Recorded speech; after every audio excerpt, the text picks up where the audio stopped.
Sugar ಫ್ಯಾಕ್ಟ್ರಿಗೆ ಕೂಡ start ಮಾಡ್ತೀನಿ. Sugar ಫ್ಯಾಕ್ಟ್ರಿಗೆ ಕೂಡ ಸ್ಟಾರ್ಟ್ ಮಾಡ್ತೀನಿ.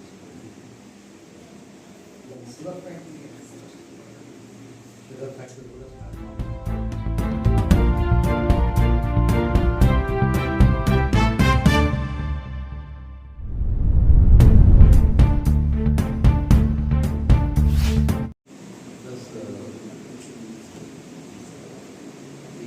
The 25-26 days,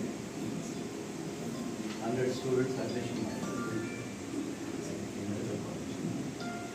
ಅದಕ್ಕೆಲ್ಲ ಹಾಸ್ಟೆಲ್ ಫೆಸಿಲಿಟಿ ಎಲ್ಲ ಮಾಡಿ ರೂಮ್ಸ್ ಕೂಡ ಮಾಡ್ತಾರೆ. 3-4 ವರ್ಷದಲ್ಲಿ ಹೊಸ ಕಾಲೇಜ್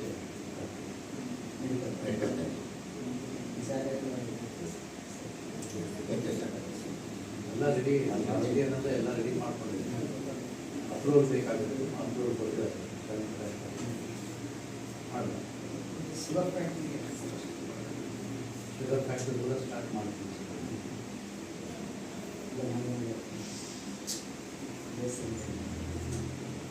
ಕಾಸನಹಳ್ಳಿ ಸ್ಟೀಲ್ ಫ್ಯಾಕ್ಟ್ರಿ ಬಗ್ಗೆ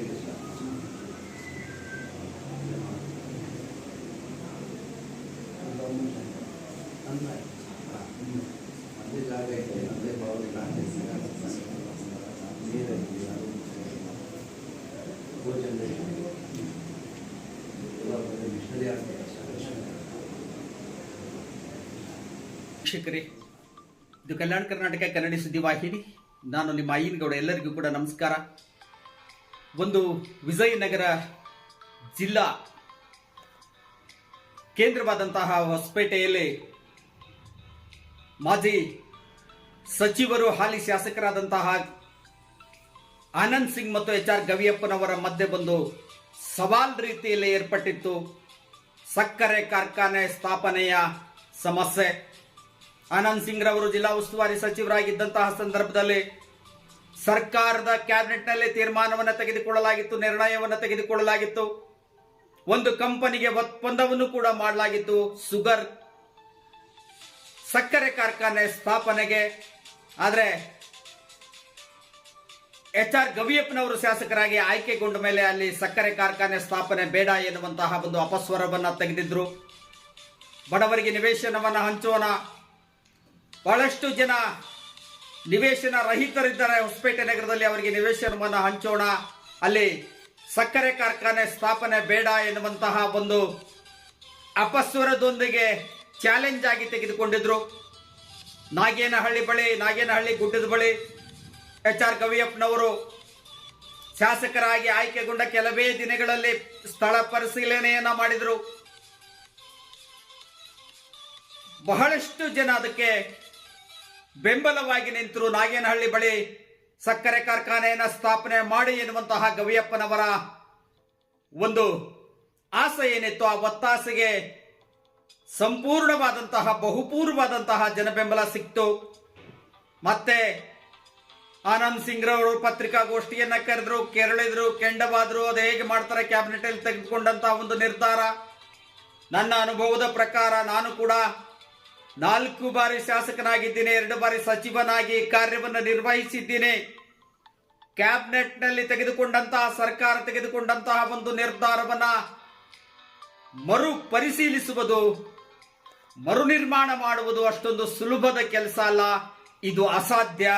ನಾವೇನು ಬಿಜೆಪಿ ಸರ್ಕಾರದಲ್ಲಿ ಬಸವರಾಜ ಬೊಮ್ಮಾಯಿ ಅವರ ಕ್ಯಾಬಿನೆಟ್ನಲ್ಲಿ ಮುಖ್ಯಮಂತ್ರಿಗಳಿದ್ದಂತಹ ಬಸವರಾಜ ಬೊಮ್ಮಾಯಿ ಅವರ ಕ್ಯಾಬಿನೆಟ್ನಲ್ಲಿ ತೆಗೆದುಕೊಂಡಂತಹ ನಿರ್ಧಾರ ಏನಿದೆ, ಸ್ಥಳ ಏನು ಒಂದು ಗುರುತಿಸಲಾಗಿದೆ, ಅಲ್ಲಿನೇ ಶುಗರ್ ಫ್ಯಾಕ್ಟರಿಯನ್ನ ಸ್ಥಾಪನೆ ಮಾಡ್ತೀವಿ ಎನ್ನುವಂತಹ ಒಂದು ಮಾತನ್ನು ಕೂಡ ಚಾಲೆಂಜ್ ರೀತಿಯಲ್ಲಿ, ಸವಾಲಿನ ರೀತಿಯಲ್ಲಿ ಆನಂದ್ ಸಿಂಗ್ ರವರು ಹೇಳಿದ್ರು ಪತ್ರಿಕಾಗೋಷ್ಠಿಯಲ್ಲಿ.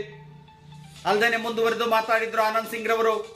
ಗವಿಯಪ್ಪನವರು ಅಲ್ಲಿ ಇಲ್ಲಿ ಯಾಕೆ ಜಾಗ ಹುಡುಕ್ತಾರೆ, ತಮ್ಮದೇ ಆದ ಸ್ವಂತ ಜಾಗದಲ್ಲಿ ಸಕ್ಕರೆ ಕಾರ್ಖಾನೆಯನ್ನ ಸ್ಥಾಪಿಸಲಿ ಎನ್ನುವಂತಹ ಒಂದು ಸವಾಲ್ ಕೂಡ ಹಾಕಿದ್ರು. ಆನಂದ್ ಸಿಂಗ್ ರವರ ಸವಾಲನ್ನ ಸ್ವೀಕರಿಸಿದಂತಹ HR ಗವಿಯಪ್ಪನವರು ವಿಜಯನಗರ ವಿಧಾನಸಭಾ ಕ್ಷೇತ್ರದ ಶಾಸಕರು ಆನಂದ್ ಸಿಂಗ್ ರವರ ಸವಾಲನ್ನ ಸ್ವೀಕರಿಸಿದ್ದಾರೋ ಬಿಟ್ಟಾರೋ ಗೊತ್ತಿಲ್ಲ. ನಾನು ಗೆದ್ರೆ ಸಕ್ಕರೆ ಕಾರ್ಖಾನೆಯನ್ನು ಸ್ಥಾಪನೆ ಮಾಡ್ತೀನಿ ಎನ್ನುವಂತಹ ಮಾತನ್ನೇನೋ ಜನಕ್ಕೆ ನೀಡಿದ್ರು, ಮತದಾರರಿಗೆ ನೀಡಿದ್ರು. ಆ ಮಾತನ್ನು ಉಳಿಸಿದುಕೊಳ್ಳೋದಕ್ಕಾಗಿನೇ ಇವತ್ತೊಂದು ನಮ್ಮ ಕಲ್ಯಾಣ ಕರ್ನಾಟಕ ಕನ್ನಡಿ ಸುದ್ದಿವಾಹಿನಿಯೊಂದಿಗೆ ಮಾತನಾಡುವುದರ ಮೂಲಕ ಐತಿಹಾಸಿಕವಾದಂತಹ ತೀರ್ಮಾನವನ್ನ ನಮ್ಮೊಂದಿಗೆ ಮಾತನಾಡುವುದರ ಮೂಲಕ ಹೇಳಿದ್ರು. ನಾನು ನನ್ನ ಸ್ವಂತ ಜಮೀನಿನಲ್ಲಿ ಕಾಸಿನಕಂಡಿ ಬಳಿ ಕೆಲವೇ ವರ್ಷಗಳಲ್ಲಿ, ಇನ್ನೊಂದು ವರ್ಷದಲ್ಲಿ, 1.5 ವರ್ಷದಲ್ಲಿ ಸಕ್ಕರೆ ಕಾರ್ಖಾನೆ ಸ್ಥಾಪಿಸ್ತೀನಿ, ಕೊಟ್ಟ ಮಾತನ್ನು ಉಳಿಸಿಕೊಳ್ತೀನಿ, ಭಾಗದ ರೈತರಿಗೆ ಬಹಳಷ್ಟು ಅನುಕೂಲವಾಗುವಂತಹ ಒಂದು ಶುಗರ್ ಕಾರ್ಖಾನೆಯನ್ನ ನಾನು ಸ್ಥಾಪನೆ ಮಾಡ್ತೀನಿ ಎನ್ನುವಂತಹ ಮಾತನ್ನ ಹೇಳಿದ್ರು. ಅಲ್ಲದೆ ಕೇವಲ 2 ವರ್ಷಗಳಲ್ಲಿ ವಿಜಯನಗರ ವಿಧಾನಸಭಾ ಕ್ಷೇತ್ರದ ಇಡಿಯಾದಂತಹ ಒಂದು ಚಿತ್ರಣವನ್ನೇ ಬದಲಾಯಿಸ್ತೀನಿ ಎನ್ನುವಂತಹ ಒಂದು ಭರವಸೆಯ ಮಾತುಗಳನ್ನು ಕೂಡ ಹೇಳಿದ್ರು HR ಗವಿಯಪ್ಪನವರು ಶಾಸಕರು.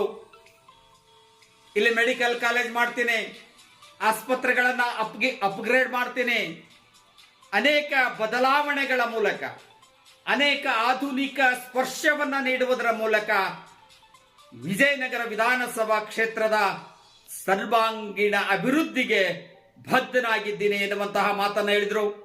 ಬಹಳಷ್ಟು ಕುತೂಹಲವನ್ನ ಕೆರಳಿಸಿದಂತಹ ಒಂದು ವಿಷಯ ಅಂದ್ರೆ ಸಕ್ಕರೆ ಕಾರ್ಖಾನೆ ಸ್ಥಾಪನೆ ಏನಾಯಿತು. ಚುನಾವಣೆಯಲ್ಲಿ ಬಹು ಕಾವೇರಿದಂತಹ ಒಂದು ವಿಷಯ.